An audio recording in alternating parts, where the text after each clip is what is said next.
بسم اللہ الرحمن الرحیم. السلام علیکم. کلاس 8 اسلامیات لیکچر نمبر 2. ٹھیک ہے، روزے کے بارے میں ہم پڑھ رہے ہیں. ٹھیک ہے، روزے کی فضیلت کے بارے میں ہم نے پڑھا، روزے کی فرضیت کے بارے میں ہم نے پڑھا. ٹھیک ہے، روزے کی فرضیت کا ثبوت قرآن اور حدیث سے بھی ہم نے پیش کیا. ٹھیک ہے نا، کہ قرآن میں کیا آتا ہے، یا ایھا الذین آمنوا کما آمنوا کتب علیکم الصیام. ٹھیک ہے نا. اب پھر حدیث میں کیا آتا ہے کہ اسلام کی بنیاد جو ہے وہ 5 ستونوں پر قائم ہے. ٹھیک ہے، تو اس میں جو روزے کا نمبر ہے وہ 4 نمبر پر ہے، یعنی روزہ جو ہے وہ اسلام کا ایک بنیادی رکن ہے. ٹھیک ہے، پھر روزے کی اقسام پڑھی کہ روزے کی اقسام کیا ہے: فرض معین، فرض غیر معین، واجب، واجب غیر معین، سنت، مکروہ، حرام. ٹھیک ہے نا، یہ سب ہم نے پڑھا. ٹھیک ہے نا، پھر ان سب کی تعریفات کے بارے میں بھی آپ لوگ کیا پڑھ چکے ہو. پھر روزے کی اہمیت کے بارے میں بھی پڑھا کہ جتنی بھی پچھلے امتیں گزر چکی ہیں ان پر بھی روزے جو تھے وہ فرض کیے گئے تھے. جہاں تک اخروی فوائد ہے روزے کے کہ اللہ تعالیٰ فرماتے ہیں کہ روزہ میرے لیے ہے اور اس کا اجر میں خود دوں گا، تو اسی طرح دنیاوی فوائد کے بارے میں بھی ہم نے پڑھا کہ جیسے اللہ تعالیٰ کی نعمتوں کی قدر معلوم ہوتی ہے. ٹھیک ہے نا، غریبوں میں رحم اور ان کی خدمت کرنے کا جذبہ پیدا ہوتا ہے، صبر کی صفت پیدا ہوتی ہے. اب آگے آج جو ہم پڑھیں گے وہ ہے فرض معین، یعنی رمضان کے روزے کے احکام. ٹھیک ہے، اب دیکھیں ہر عاقل بالغ مسلمان پر چاہے وہ مرد ہو یا عورت، رمضان کے روزے جو ہے وہ فرض ہے. ٹھیک ہے، ان کی فرضیت سے انکار کرنا جو ہے وہ کفر ہے، اور بلا عذر روزہ نہ رکھنا یا روزہ رکھ کر بغیر کسی شرعی عذر کے توڑ دینا کیا ہے؟ گناہ ہے، کبیرہ ہے، یعنی کیا ہے؟ بڑا گناہ ہے. ٹھیک ہے، شرعی عذر کا مطلب یہ ہے کہ بغیر کسی مجبوری کے روزہ توڑ دینا جو ہے وہ کیا ہے؟ سخت گناہ ہے. ٹھیک ہے، اچھا اب نیچے جو ہے ان مجبوریوں کے بارے میں ہے کہ جن کی وجہ سے جو ہے وہ روزہ توڑا جا سکتا ہے. ٹھیک ہے، اب دیکھیں شریعت نے عذر کی بنا پر رمضان شریف کا فرض روزہ ملتوی کرنے کی اجازت دی ہے. ٹھیک ہے نا، مگر یہ بات اچھی طرح سمجھ لینی چاہیے کہ عذر کا اثر صرف اتنا ہوگا کہ روزہ نہ رکھنے کا گناہ نہیں ہوگا. ٹھیک ہے، مطلب کیا ہے کہ اگر کسی کو کوئی مجبوری ہے اور اس نے روزہ نہیں رکھا تو وہ گناہ اس کو نہیں ہوگا، لیکن وہ رمضان کی فضیلت اور ثواب جو ہوگا وہ اس سے کیا ہو جائے گا؟ محروم ہو جائے گا. ٹھیک ہے، تو لہٰذا جہاں تک ہو سکے یہی کوشش کرنی چاہیے کہ کسی وجہ سے بھی رمضان شریف کا روزہ جو ہے وہ نہ چھوٹے. ٹھیک ہے، البتہ اگر عذر ایسا ہے کہ اس کی موجودگی میں روزہ نہیں رکھا جا سکتا یا ایسی مجبوری ہے کہ جن کی وجہ سے کیا ہے بڑھ جانے کا خطرہ ہوتا ہے، ٹھیک ہے، تو اس وجہ سے روزہ جو ہے وہ توڑا جا سکتا ہے.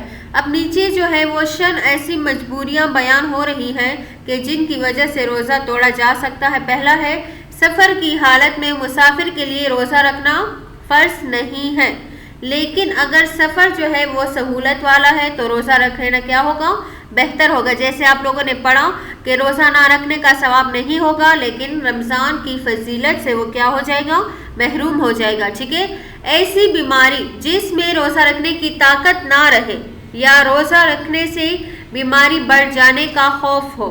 ٹھیک ہے، کوئی ایسی بیماری ہے کہ اگر وہ روزہ رکھے گی تو اس سے وہ بیماری جو ہے اور بھی بڑھ جائے گی. ٹھیک ہے، تو اس لیے بھی روزہ نہیں رکھنا چاہیے. ٹھیک ہے، بہت بوڑھا ہو گیا ہے اور اس کو صحیح غلط کی پہچان نہیں ہے، ٹھیک ہے، یعنی اس کو سمجھ نہیں آ رہی، تو ایسے انسان کے لیے بھی روزہ رکھنا جو ہے وہ ضروری نہیں ہے. ٹھیک ہے، اچھا دودھ پلانے، یعنی اگر دودھ پلانے والی عورت کو روزہ رکھنے میں دشواری پیش آ رہی ہے تو وہ بھی روزہ کیا ہے؟ نہیں رکھ سکتی. اب آگے جو ہے سحری کے بارے میں ہے کہ سحری کیا ہے. آخری رات میں صبح صادق سے پہلے کچھ کھانے پینے کو سحری کہتے ہیں. سحری کا وقت جو ہے وہ رات کا آخری حصہ ہے، یعنی اس کے بعد جو ہے وہ صبح کا آغاز ہونا شروع ہو جاتا ہے. صبح صادق سے پہلے سحری کرنا جو ہے وہ کیا ہے؟ سنت ہے، اور اس کا کیا ہے؟ بہت بڑا ثواب ہے. حدیث میں آتا ہے کہ حضور اکرم صلی اللہ علیہ وسلم نے فرمایا سحری کھایا کرو کیونکہ اس میں برکت ہوتی ہے. بھوک نہ ہو تو بھی 1-2 لقمہ جو ہے وہ کھا لینے چاہیے سنت کی نیت سے، ٹھیک ہے نا۔ اب روزے کی نیت اور وقت کا کیا ہے؟ نیت ارادے کو کہتے ہیں، بس دل سے ارادہ کر لینا کافی ہے، اور زبان سے یہ بھی کہہ لے تو بہتر ہے، ٹھیک ہے نا۔ روزے کے صحیح ہونے کے لیے نیت یعنی روزے رکھنے کا ارادہ کرنا کیا ہے؟ شرط ہے۔ شرط کا مطلب کیا ہے؟ ضروری ہے۔ اب رمضان شریف نظر معین کہ جس کی کیا کی ہو؟ وقت مقرر ہو، ٹھیک ہے نا، یعنی جس نے نظر مانی تھی اور اس کے لیے دن اور تاریخ جو تھا وہ مقرر کیا تھا تو اس کو نظر معین کہا جاتا ہے۔ سنت روزے، ٹھیک ہے، یعنی جس کا آپ صلی اللہ علیہ وسلم نے رکھنے کا حکم دیا۔ نفل روزوں، ٹھیک ہے، میں صرف روزے کا ارادہ کر لینا کافی ہے، ٹھیک ہے۔ اور نظر غیر معین یعنی رمضان کی قضا اور کفارے کے روزوں میں خاص ان روزوں کی نیت کرنا کیا ہے؟ ضروری ہے، ٹھیک ہے۔ اب دیکھیں، رمضان شریف نظر معین، سنت اور نفل روزوں میں ارادہ کرنا کافی ہے، ٹھیک ہے، اور نظر غیر معین رمضان کی قضا کفارے کے روزے میں روزوں کی نیت کرنا کیا ہے؟ ضروری ہے، ٹھیک ہے نا۔ اب روزے کا وقت کیا ہے؟ روزے کا وقت صبح صادق سے لے کر غروب آفتاب تک ہے، ٹھیک ہے۔ اب دن سے مراد شرعی دن ہے۔ شرعی دن اب کسے کہتے ہیں؟ یعنی صبح صادق سے غروب آفتاب تک جو ہے وہ شرعی دن کہلاتا ہے، ٹھیک ہے۔ مثلا اگر 4 بجے صبح صادق ہو اور 6 بجے غروب آفتاب ہو تو شرعی دن جو ہوگا 14 گھنٹوں کا ہوا اور آدھا دن 11 بجے ہوگا۔ بس 11 بجے سے پہلے نیت کر لینا کیا ہے؟ ضروری ہے، ٹھیک ہے نا۔ اب آگے ہے کہ روزوں کی قضا اور کفارہ۔ روزے کی قضا سے کیا مراد ہے؟ کہ اگر کوئی شخص فرض یا واجب روزہ کسی شرعی عذر کے بنا پر اس وقت کے مقررہ وقت پر نہ رکھ سکے، مطلب رمضان میں نہ رکھ سکے، تو اس چھوٹے ہوئے روزے کے بدلے میں روزہ اس کو رکھنا پڑے گا، اور اسی کو کیا کہا جاتا ہے؟ قضا کہا جاتا ہے۔ اب دیکھیں، اس میں بعض صورتیں ایسی ہیں کہ جن کا صرف قضا رکھنا ضروری ہوتا ہے، اور بعض صورتیں ایسی ہیں کہ جن میں قضا کے ساتھ ساتھ جو ہے وہ کفارہ بھی دینا ہوتا ہے، ٹھیک ہے۔ کفارہ کسے کہتے ہیں؟ کفارہ گناہ یا خطا کے بدلے کو کہتے ہیں، یعنی قصور کی جو سزا اللہ تعالیٰ کی طرف سے مقرر ہو ان کو کفارہ کہتے ہیں۔ اب کفارہ، اب دیکھیں، اب پہلے وہ صورتیں پڑھیں گے کہ جن میں جو ہے صرف قضا واجب ہوتی ہے۔ رمضان شریف، دیکھیں نیچے، رمضان شریف میں کوئی عذر پیش آیا جس کی وجہ سے روزہ نہ رکھ سکا تو اس کی قضا جو ہے کیا ہوگی؟ ضروری ہوگی۔ کسی خاص دن کے روزے کی نیت، روزے کی منت مانی، پھر کسی وجہ سے روزہ نہ رکھ سکا تو اس کی قضا بھی کیا ہے؟ ضروری ہے۔ جیسے یہاں پر کون سا ہوگا؟ نظر معین کا روزہ، ٹھیک ہے نا۔ پھر آگے ہے تیسرا، رمضان شریف یا نظر معین کا روزہ شروع کر دیا، پھر بغیر پھر کوئی عذر پیش آیا جس کی وجہ سے کیا کر دیا؟ روزہ توڑ دیا، یا کوئی ایسی بات پیش آ گئی جس کی وجہ سے جو ہے وہ روزہ ٹوٹ گیا، ٹھیک ہے نا، تو اس کی بھی قضا رکھنا کیا ہوگی؟ ضروری ہوگی، ٹھیک ہے۔ پھر آگے ہے غفلت اور سستی کی وجہ سے رمضان شریف کا یا نظر معین کا روزہ نہ رکھا تو اس کی قضا بھی کیا ہے؟ ضروری ہے، ٹھیک ہے۔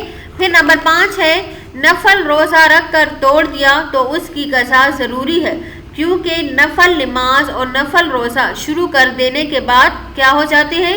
ضروری ہو جاتے ہیں۔ واضح رہے کہ قضا روزے کے لیے کوئی دن مقرر نہیں ہے، بلکہ جب وقت ملے روزہ رکھ سکتے ہیں، لیکن کوشش کرنی چاہیے کہ جلد سے جلد اس کی کیا کرے؟ قضا روزہ رکھ لیں۔ اب جیسے کہ آپ لوگوں نے پڑھا کہ کفارہ گناہ یا خطا کے بدلے کو کہتے ہیں۔ اب دیکھیں، روزے کا کفارہ ہمارے پاس کیا ہے، ٹھیک ہے؟ غلام آزاد کرنا، ٹھیک ہے نا۔ اگر غلام آزاد نہیں کر سکتے تو 2 مہینے جو ہے وہ لگاتار روزے رکھے۔ اگر 2 ماہ کے لگاتار روزے رکھنے کی طاقت نہیں ہے تو پھر تیسری صورت یہ ہے کہ 60 مسکینوں کو دونوں وقت پیٹ بھر کر کھانا کھلائے۔ کھانا کھلانے کے بجائے خوراک یا قیمت بھی دی جا سکتی ہے۔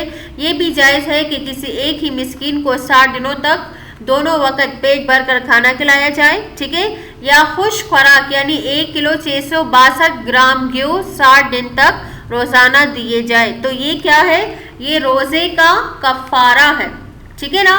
اب اگر کوئی شخص رمضان کا قضا روزہ کسی دن رکھ رہا ہے، ٹھیک ہے، اور اس کو توڑ دے، اگرچہ وہ رمضان شریف کا ہی کا روزہ ہے مگر چونکہ رمضان شریف تو نہیں ہے اس لیے قضا واجب ہوگی، کفارہ واجب نہیں ہوگا، ٹھیک ہے۔ اگر کسی شخص نے ایک ہی رمضان میں چند بار یہ گناہ کیا یعنی روزے رکھ کر توڑ ڈالے تو ان سب کا ایک ہی کفارہ واجب ہوگا، چند کفارے واجب نہیں ہوں گے، البتہ قضا جو ہے تمام دنوں کی کیا کرنے ہوگی، واجب ہوگی، ٹھیک ہے۔ اچھا اب دیکھیں جان بوجھ کر روزہ کھانے سے، ٹھیک ہے، روزہ ٹوٹ جاتا ہے اور کفارہ بھی لازم ہو۔ دیکھیں اگر کسی نے جان بوجھ کر ویسے ہی رمضان شریف کا روزہ جو تھا وہ توڑ دیا تو اس پر قضا بھی ہے اور اس پر کیا ہے، کفارہ بھی واجب ہو جاتا ہے، ٹھیک ہے نا۔ اچھا اب دیکھیں بارش کے قطرے اگر حلق سے اترے تو روزہ ٹوٹ جائے گا، ٹھیک ہے، لیکن اگر جان بوجھ کر کسی نے حلق میں اتارے تو اس سے بھی کفارہ بھی واجب ہوتا ہے اور کیا واجب ہوتا ہے، روزے کی قضا رکھنا بھی کیا ہوگا، واجب ہوگا، ٹھیک ہے بیٹا۔ اس چیپٹر کی سمجھ آ گئی کہ روزہ اور کفارہ کسے کہتے ہیں، ٹھیک ہے، اور قضا اور کفارے میں کیا فرق ہے، ٹھیک ہے، اور شرعی وہ کون سی ایسی مجبوریاں ہیں کہ جن کی وجہ سے جو ہے وہ روزہ توڑا جا سکتا ہے، ٹھیک ہے۔ اب چلتے ہیں عملی کتاب کی طرف۔ اب جو چیپٹر آپ لوگوں نے پڑھے، ٹھیک ہے، ان کے سوالات عملی کتاب میں کیا ہے، یہاں پر موجود ہے، ٹھیک ہے۔ پہلا سوال ہے بغیر عذر کے رمضان المبارک کے روزے نہ رکھنے کا کیا حکم ہے، ٹھیک ہے، یہ بھی بتائیے کہ وہ کون سے عذر ہے جن کی بنا پر رمضان المبارک کے روزے چھوڑے جا سکتے ہیں اور کیا بعد میں ان روزے کی قضا کرنے کی ضرورت ہے یا نہیں، ٹھیک ہے۔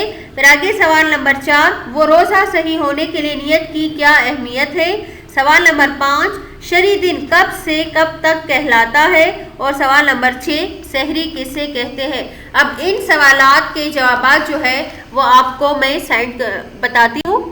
اب دیکھیں بغیر عذر کے رمضان المبارک کے روزے نہ رکھنے کا حکم، اب دیکھیں جواب کیا ہے، بغیر عذر رمضان کے روزے نہ رکھنا گناہ کبیرہ ہے۔ وہ اعذار جن کی وجہ سے رمضان کے روزے جوڑے جا سکتے ہیں، بیماری، حالت سفر، بڑھاپا، حاملہ عورت، دودھ پلانا وغیرہ، ان چھوٹے ہوئے روزوں کی قضا رکھنا کیا ہے، ضروری ہے۔ سوال نمبر 4 روزہ صحیح ہونے کے لیے نیت کی کیا اہمیت ہے۔ نیت ارادے کو کہتے ہیں، پس دل سے ارادہ کر لینا کافی ہے، اگر زبان سے کہہ لے تو بہتر ہے۔ نیت کیا ہے، شرط ہے، شرط کا مطلب کیا ہے، ضروری ہے۔ پھر آگے ہے شرعی دن کب سے کب تک کہلاتا ہے، ٹھیک ہے نا۔ تو شرعی دن صبح صادق سے لے کر غروب آفتاب تک، ٹھیک ہے، غروب آفتاب تک ہے اور یہی وقت روزے کا بھی ہے، یعنی اگر صبح صادق 4 بجے اور غروب آفتاب 6 بجے ہے تو شرعی دن 14 گھنٹوں کا ہوا، ٹھیک ہے نا، اور آدھا دن جو ہے وہ 11 بجے سے ہوتا ہے، ٹھیک ہے۔